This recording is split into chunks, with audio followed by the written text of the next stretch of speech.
for giving me the privilege to step in and be able to share some thoughts on the aspect of freedom that we are going to experience and celebrate 2 weeks from today. So today is what we call the Rosh Chodesh, the head of the month, literally the beginning of the new month of Nisan. And Nisan, the word Nisan itself is an extension of the word nes, which literally means miracles.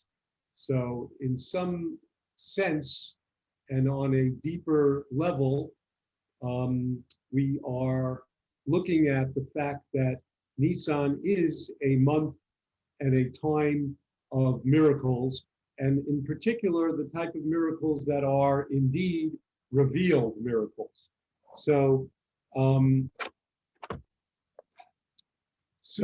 the reality is that miracles happen at every moment of every day. It's just that we walk along and we don't actually stop and acknowledge what's happening. So I'd like everyone to take a moment and take a deep breath and relax along with the deep breath. And we're going to start this adventure and journey for the next short period of time of this class by singing a few nigunim. Now, what is a nigun? A nigun is a melody that doesn't have words to it. Well, what's the purpose of that? So the great masters, the Hasidic masters, have reflected and taught us that the depth of a nigun is that it touches a person's soul. And in essence, it has its own tremendous divine powers that permit, in the process of listening to and participating in the nigun, it has the property of being able to answer any desire, any question that a person has. So if we take a moment and close our eyes and think about what freedom means for us and what we would want in our life as an expression of our freedom, have that in mind as we go from one nigun maybe to a second nigun, and I hope you enjoy it. Yam bam bam bam bam badai, yam bam badai da da dum, da da da da la la la la la la, aya la la. La la la la la la la la la la la la la la la la la aya la la la la la ay la la la ya la la la la la ay da da da da da da ha la la la la la la ha la la la la la la ay la la la la la la la la la ya bum bum bum bum bum bum ay la la la la la ya bum bum bum bum bum bum bum bum bum. Time for another deep breath.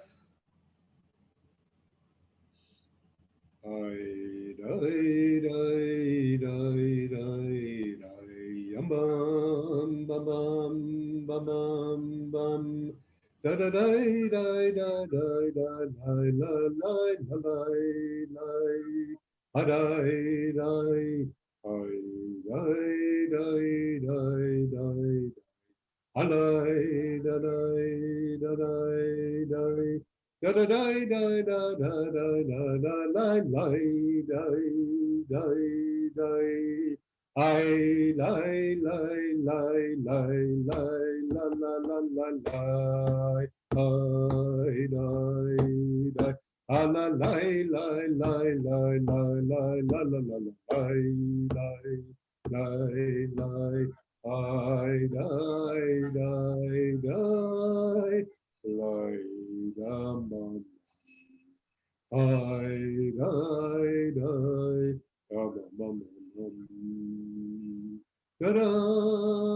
ay la la la, ay la la la, ay la la la la la la. I lie, I lie, lie, la la la lie, lie. I lie, lie, la la la lie, lie. I la la la la la lie. I lie, lie, lie, la la la la la lie, lie, lie, lie. Yama bum bum bum bum bum bum ba da da da lie, lie, lie, lie. I die, die, I am bum bum. I die, die, yam bum bum bum.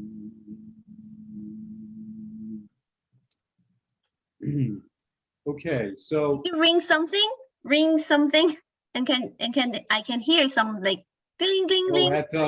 at about 5 minutes before the exercise class starts here, I'm at a place called the Optimum Health Institute, a place of high spiritual healing. It's a mind, body, spirit retreat where we have wheatgrass, green juice, and raw food, along with all kinds of very cool classes.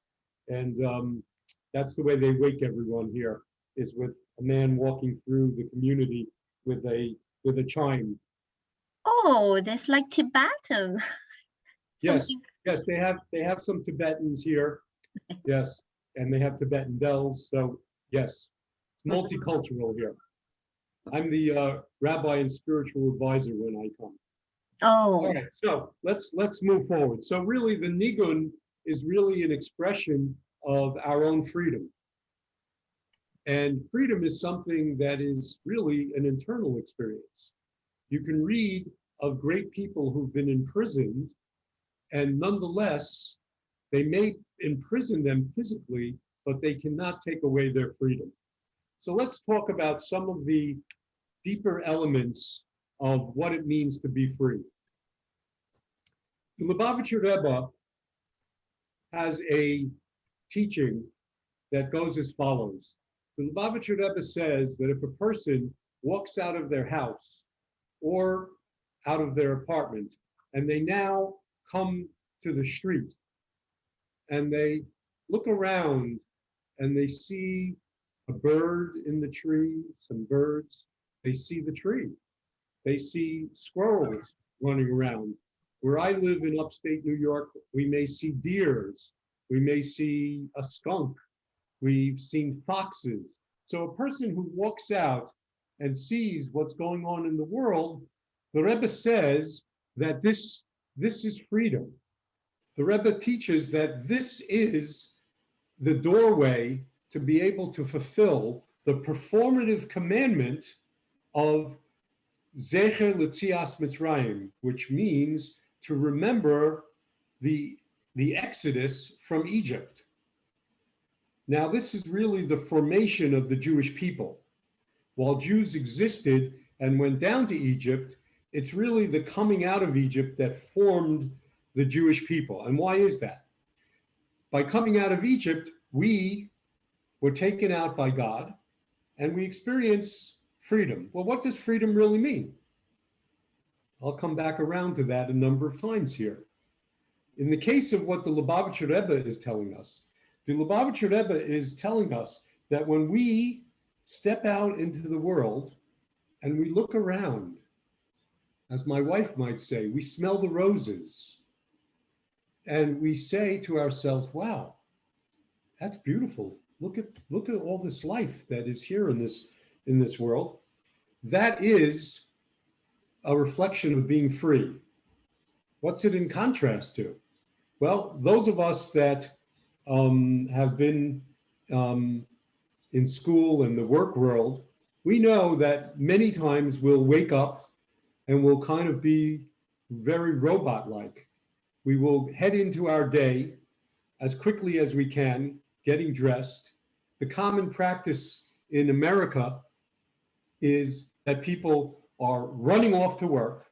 On the way to work, they're stopping for their Starbucks, they're stopping for their donuts, they're stopping for their bagels, they're going to Burger King and McDonald's and and other places of the sort. Of course, we have similar kinds of things in the Jewish community where you can go in the morning and you're kind of moving around as if you're some kind of robot, or as some of the rabbis that I have these kinds of discussions with will agree, kind of like a monkey could live this way, or a penguin could be walking around dressed in black and white and doing all of the things that observant Jews do.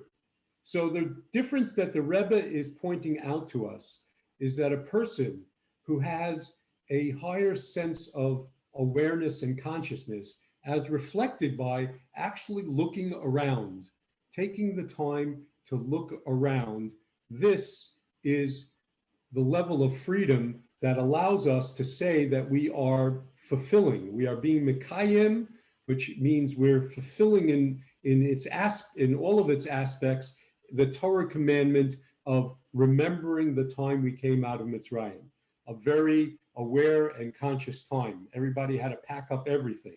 Everybody left with not only their possessions, but we left with all of the wealth of the country of Egypt. And this required, of course, a great deal of preparation and consciousness. We have another teaching which I'll add to that the performative commandment of remembering that we came out of Mitzrayim, out of Egypt, out of the exile in Egypt, which started 400 years earlier and actually took place in Egypt for 86 years of hard labor. The reality is that this mitzvah, this performative commandment, is one of the 7 commandments that are what we call a mitzvah tamidi, which means it is a performative commandment that exists on a moment by moment, minute by minute basis. So really the opportunity of experiencing freedom is phenomenally remarkable in terms of its capability to connect up and with God. What do I mean? I mean that a mitzvah tamidi means that as we're talking about this now and feeling it to the extent that we are, every second that we're doing that, we're fulfilling another performative commandment. So that gives us the potential of 60 in a minute, 3,600 in an hour, and you can do the math of what that is for all of our waking hours if we walk around conscious and aware of what we're doing, who we're speaking to, how we're behaving, what our face looks like, what's in our heart, how amazingly we say here, gratitude is the attitude. Just to be grateful for being able to take a deep breath, for our heart working, pumping in and out, which is the energy of Ratzu, being able to connect up with God, and the energy of bringing it back down to us and remaining in this physical world and in our physical bodies. The Kli Yakar, who's one of the classic commentaries brought on the 5 books of Moses, the Torah, the Kli Yakar has a very interesting teaching that he brings in yesterday's studies. If you take a look at the yesterday's reading as well, if you take a look at the different kalim, the different vessels that are created for the temple, you'll see that one of the essential vessels is the Aron HaKodesh, we call it the Aron, where the luchos were kept and where the cherubs sat on top. There's a wonderful depiction of the Aron Kodesh in the classic movie Raiders of the Lost Ark. The Aron Kodesh is the ark that was the object of the movie there, and it has a wonderful scene at the end of the movie. For anyone who hasn't seen it, I greatly recommend it. So the ark, interestingly, What's the name of the movie? Can you the name of the movie is Raiders of the Lost Ark. I believe it came out in 1981. It's a Steven Spielberg movie starring Harrison Ford. Okay. And there's a few other ones that came afterwards. Okay.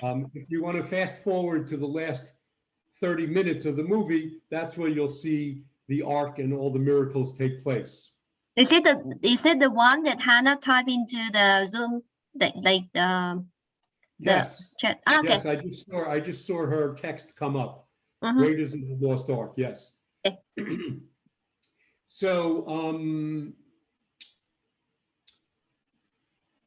the Kli Yakar points out the following: the Aron, the ark, is the only one of all of the kalim, all of the vessels that are being created by the two leaders, Bezalel and Olihav, who Moshe has appointed to create these vessels. So these are the only two. The Aron Kodesh is the only one, the ark, which has measurements of 2.5 by 1.5 by 2.5 in terms of the length, the width, and the depth. And so the commentaries ask, why is this the only one of all of the vessels that have all half numbers? Some of the other ones have 1/2 number, but this one has a half number on the width, the depth, and the height. The Kli Yakar comes and says, what actually is a half? What is this concept of a half even? So the Kli Yakar comes and says that you have to have a whole and you have to break it in order to get to a half. And he then goes on to say that the reason that the ark has all broken numbers is because it reflects on the fact that we are all coming down here. Our souls come into our bodies because they're coming back for another incarnation in this world. And that incarnation in this world is a result of something that needs to be fixed. In other words, we are all on some extent broken, and we're here to complete or to remedy or to fix something on the soul level and something in this world. So in essence, the Kli Yakar is coming and telling us that our purpose in being in this world is because we are broken people. And this could be emotionally, this could be financially, this could be mentally, and we're not going to go into the extent here, but the concept is that this is our state. Now, he then goes on and takes the teaching from Pirkei Avos, the ethics of our fathers, and there is a Mishnah there, a Mishnah being the section that was part of the oral law that was later written down in the era of 140 to 410 is when the Mishnahs were collected and written down, and the Talmud was begun to be articulated and memorialized. So the Mishnah says, Ezehu ha'ashir ha'sameach bechelko. So this translates to, who is the wealthy man? The man who is happy, who is overjoyed, who is satisfied with his lot in life. So the Kli Yakar comes and says, what does this mean? And he says, he brings an explanation that I consider extraordinarily brilliant and innovative. He says that a person's chelek, a person's lot, is really what's inside themselves. And he says that the way that a person can become truly wealthy is by going into themselves and going into their heart and getting in touch with their feelings and their emotions, something which is more challenging for men than for women. And go inside yourself. And by going inside yourself and discovering who you really are, this is what enables a person to experience what their true self is and what their true lot is. And the person who goes in and discovers who they are, that's the person who's a wealthy person. So let's visit on that for a minute. What does that mean to me? What does that mean to you? So, you know, a lot of people are walking around in the culture that we live in the era that we're living in. We worship celebrities.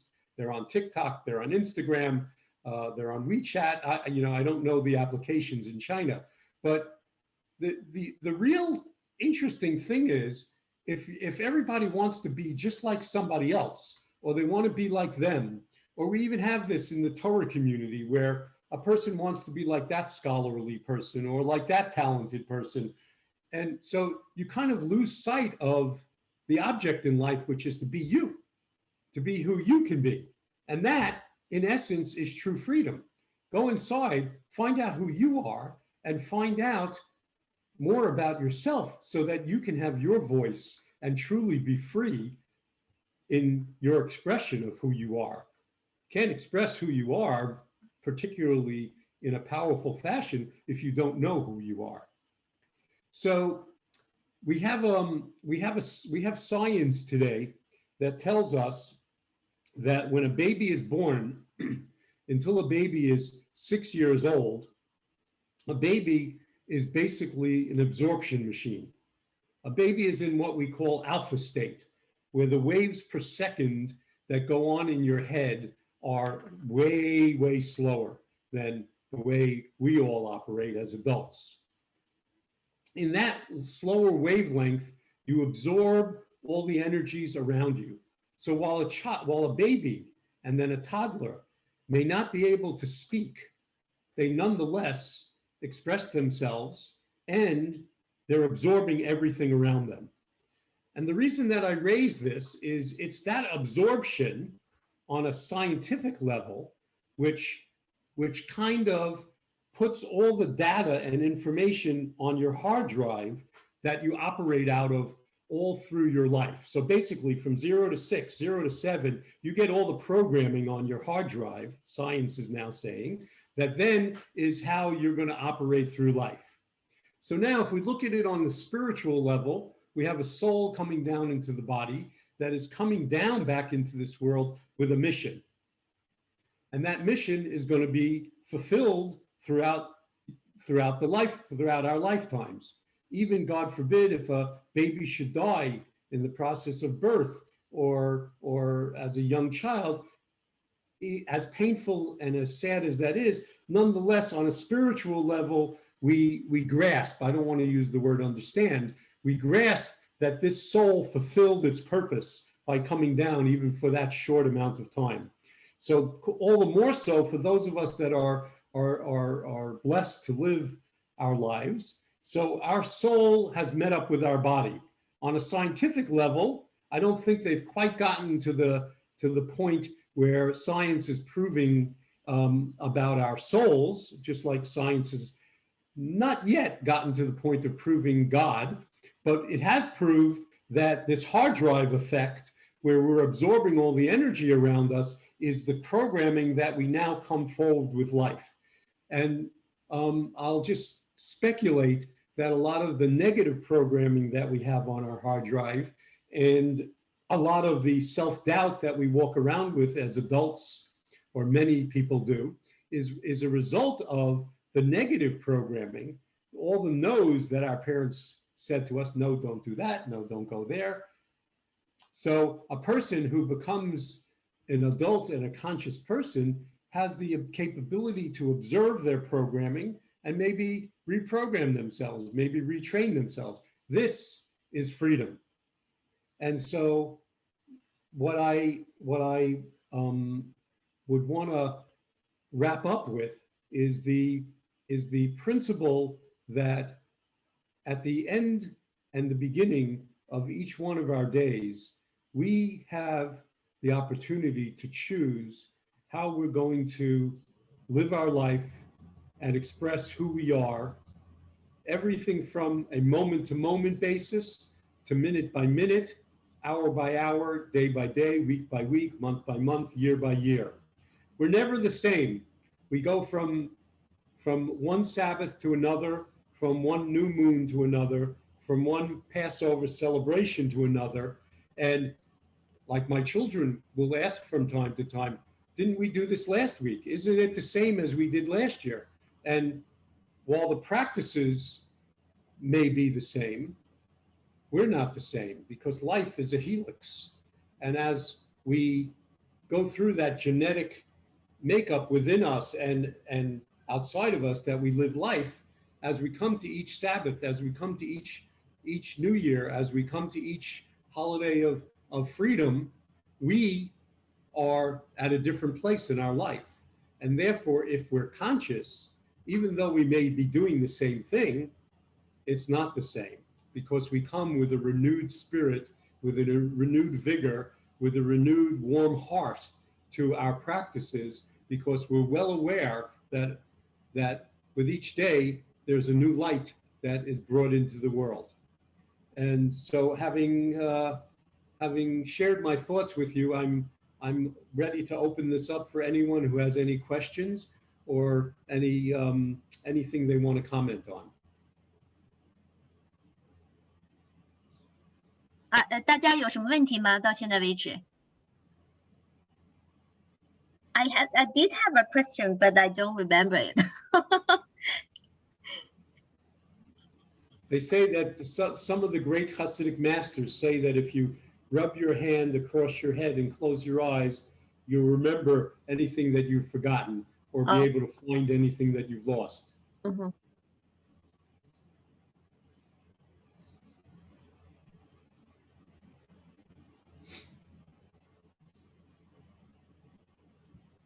Rabbi, I wonder if you can say more about the effect of the nigun on the soul as it's sung. Well, let me start by saying that I'm a businessman, not a rabbi. And while I have studied seriously for the past 37 or 38 years, I never actually went through the coursework that's required to be a real rabbi. They have given me ordination, but we'll leave that aside. In reference to the nigun, so the Hasidic masters have several different similar kinds of ways that they address your question. And so both a story and a melody or a song, with words, without words, have the capability of touching a person very deeply. I kind of sometimes think of it in terms of just kind of being able to short circuit the mind's incredible grasp on us and its desire to understand everything. So really, there's a lot of things that are beyond understanding, but it doesn't mean that our mind is very satisfied with that, because of its desire to wrap itself around things and grasp them and understand them. So the masters say that you can reach deeply into a person by telling a story, and that a story can touch someone much more deeply than the most wide-ranging logical discussion, which we call a pill pull, where you're going back and forth on a point from looking at it from every angle. A nigun, all the more so, gets even deeper into a person. The third Lubavitcher Rebbe, who is known as the Tzemach Tzedek, he was often traveling from town to town, and the scholars, especially the young scholars in these towns, they would try to they would prepare questions, because they wanted to stump the Rebbe. They wanted to prove that the Rebbe may be a very holy man, but he's not so learned. He didn't spend so much time in studies, and we're gonna show him up. We call it slug him up. We're gonna make him feel like embarrassed before us, because he won't have the answers to our questions. So the Tzemach Tzedek, who is obviously knew all of the revealed and hidden Torah in the palm of his hand, he came into one of these locations and he sat down, and the hall was filled because they were prepared. And there was maybe 100 or 150 people in the hall at the time. And he came in and he sat down and he said, I'm going to field all of your questions. But before I do, I'm going to lead you in a nigun. And I would like everyone to listen and to join if they may. And the rabbi went forward with his nigun, which went on for, I don't know, 5 minutes or so. And while he was leading them in this nigun, all of the questions of all of these young scholars that they had prepared to stump the Rebbe, really what happened was they got their answers. They got their answers just in the listening to the nigun. So this is a story which allows us to see the power of a melody and song. Thank you. Thank you. Interesting. I hope that's helpful. I think it is. It's powerful, isn't it? Yes. I play the piano myself, and often I feel caught away in the spirit sometimes. I don't know how to explain it, but I feel something else is going on sometimes. Yes, and that really is the idea. And you know, when you're feeling good, there's nothing better than feeling good, especially when it's with attachment to God, the Almighty One. And I would suggest that when you feel it, you should let it go and go more with it, because you can achieve some very great heights. On the last day of Passover, there is what is known as the Mashiach Suda. Although you've celebrated the whole month really, and then the 8 days, 7 days in Israel of Passover, on the last day when it's ending, everyone gets together in many communities, and they have what's called the Mashiach Suda, which is a meal commemorating or establishing the coming of Mashiach, of the ultimate Redeemer. And in that Suda, in that meal, we wash, we have matzah, and we have four kaises, four glasses of wine. And so between the wine and the energy of everyone being together that's been building up over the celebration period, it's quite a high experience. And I must say that that in a number of years, for me, that last gathering that we usually carry over an extra 2 or 3 hours into the nighttime has been the highlight of my year. So find a place to celebrate, and I'll go as far as to guarantee that you will be uplifted by the experience. Thank you. Thank you. Wonderful. By the way, just let you know that the Zoom tell me that the restriction of 40 minutes, they cancel it, so we can continue with the class. Wonderful, thank you.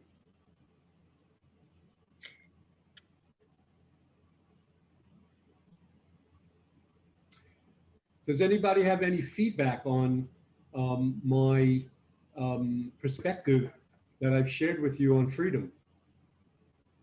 大家有些什么回应吗？或者是问题，刚才听到的这些。I think it's a very appropriate year to be focused on freedom.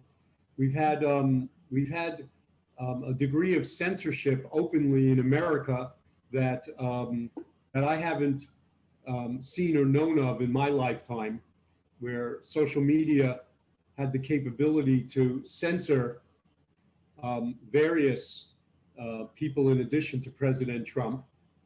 And I know in China that censorship has historically been a very big issue. I don't want to get political here. That's not my objective at all. We have some of the greatest books of recent past written by Jews who suffered through the Holocaust.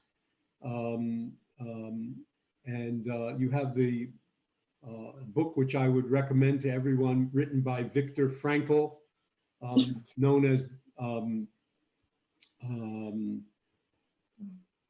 think it's called Man's Meaning Search, Life. What's that? Man's Search for Meaning. Yes, Man's Search for Meaning. So that's a very powerful book as to how he was in a concentration camp.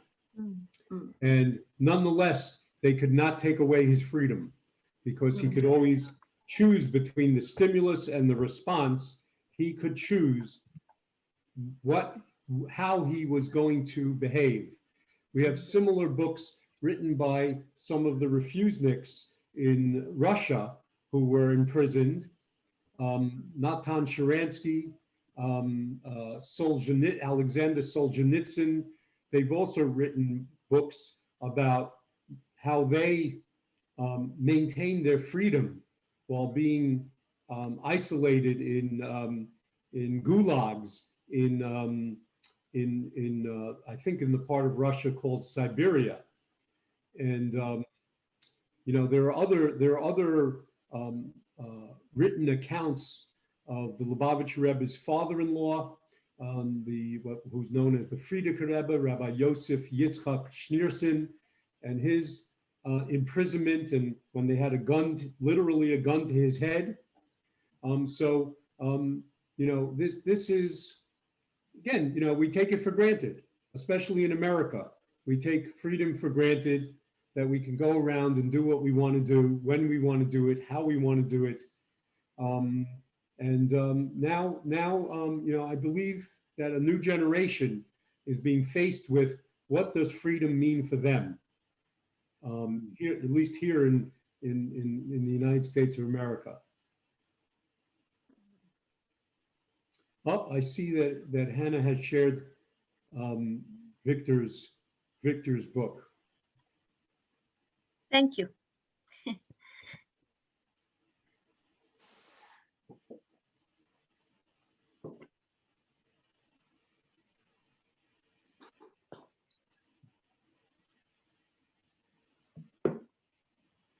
There's another book called Within the Whirlwind by Ginsberg. That's about the Russian Siberian experience from a woman's perspective. There are two books, in fact, which I read, Within the Whirlwind, and she wrote two books anyway. She was the wife of one of the political leaders in Russia at the time of Stalin's repression. And she has a very good book, Within the Whirlwind by Ginsberg. Thank you. Yeah, this is, you know, there's everything that that happens with Jewish practices, including the observance of all of the holidays that go over the year, really have great depth to them and a lot of inner meaning. In the study of Hasidus, which is basically Jewish mysticism and Kabbalah, you have the terminology that we use is the inner intellect. You know, it's one thing to learn how to live as a Jew. It's another thing to learn the Torah. But now the whole purpose of the work of learning is to translate it into action, is to, you know, have yourself change as a result of the studies and practices that you're taking. So again, that's, you know, all change and growth is a reflection of freedom. Because there's no one that I know who changes and grows without first, you know, kind of acknowledging where they're at, having the desire to change and grow, and then expressing that, which is all, I believe, a process of freedom. Mhm. And you said freedom is relates to like the freedom to express yourself. 100%, of course. Mm-hmm. And Of course. So we see today, I mean, there's so many things going on in the world. I mean, in Russia, they literally are imprisoning people again who are in political conflict with Putin. It's unacceptable, but it's happening.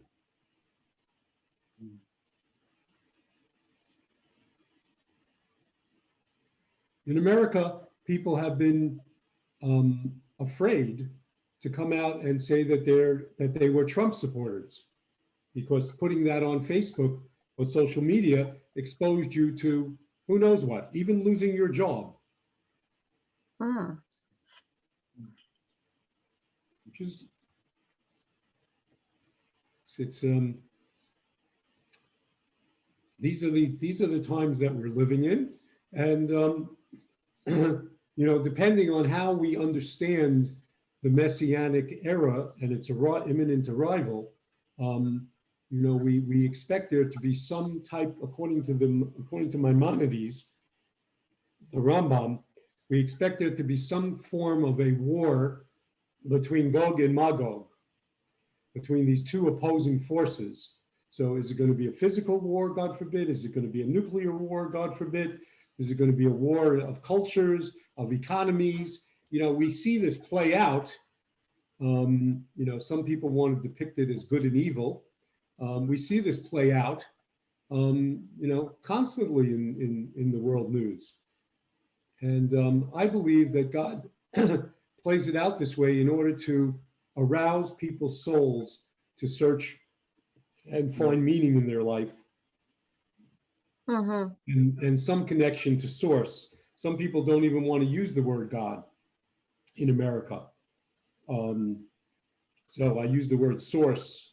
They're more comfortable with that terminology. But to connect to something, outside of us. Again, I think that's an expression of freedom.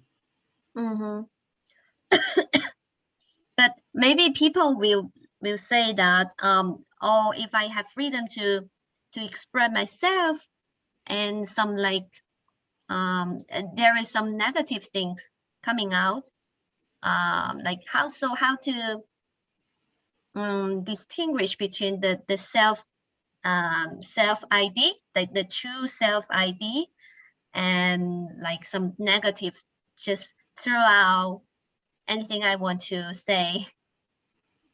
Yeah, that's an excellent question. And in today's world with social media, anyone can put anything out on Twitter or. I think the two things come to mind there. The first thing is that we're all works in progress, and so as long as we're living and breathing, and especially if we have good health, we continue on until our days are up here. I think that the example I like to use to address what I think you're getting at is there are all kinds of feelings and emotions that we have. And I like to use the example of jealousy. If somebody uses the word jealousy, generally speaking, the first thing that someone's mind is going to do is they're going to kind of feel like that's a very negative trait. Being jealous of somebody else or of something. However, I would propose to you that jealousy in itself is neither good or bad, although it's easier to see its negativity, but that jealousy, like every emotion and feeling, it depends what you do with it. So for instance, as I taught my children or shared with them, if you're jealous of somebody who, let's say, is a Torah scholar, oh, this man is extremely learned. I love the way he teaches. I love the way he studies. I love the way he is with his family. I love the way he is with his friends when I observe him. Oh, so I can now use that out to motivate myself to work on myself in those areas. I can set goals. I can make a plan. I can get someone to support me, a coach or a rabbi or my study mate to hold me accountable so that I can work on improving myself. So I think that just in reflecting that type of example, we can see that that it starts with expressing what's going on inside of you, and then you're a work in progress that can improve yourself. If you never communicate and never get in touch with yourself and don't get in touch with the sadness and the pain and the anger that is sitting inside most of us, then you know you don't really do you miss the opportunity to do the work that very well may be one of the primary reasons that we're down here on good old planet Earth. So that's how I propose that an approach to thinking about what you've questioned.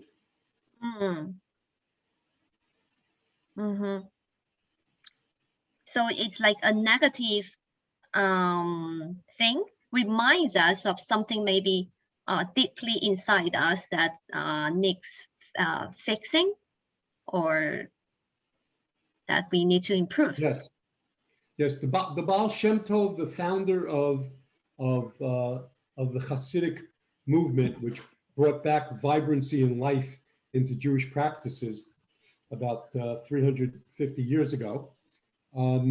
He says the following. He says, whatever you notice in somebody else, you've got going on in yourself. And he says, take a mirror when you notice something about somebody else. Take a mirror and look in the mirror and find that in yourself. It'll be readily apparent to you. It's so true. Yeah. The easiest example I like to use, without getting too personal with anyone, is if you notice the way someone else's nose looks. So you've probably spent a lot of time looking at your own nose. Oh.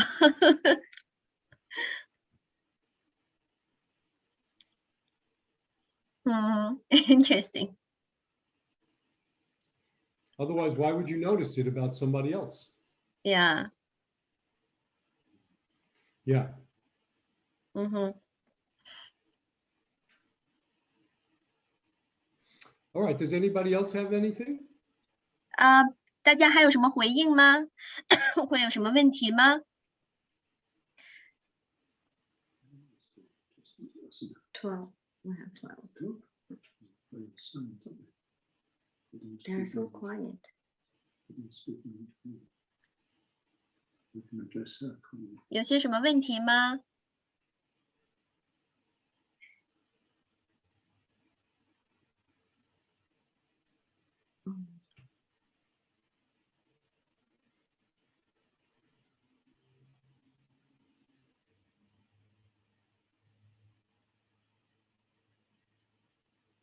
Okay, so we'll close with another nigun. I wish everyone a wonderful rest tonight, and I hope that you'll take something from this class and think about it as we go through the moon of Nisan and as we approach Passover, and all the energy that will be overflowing in the world associated with the miracles, the revealed miracles of Passover.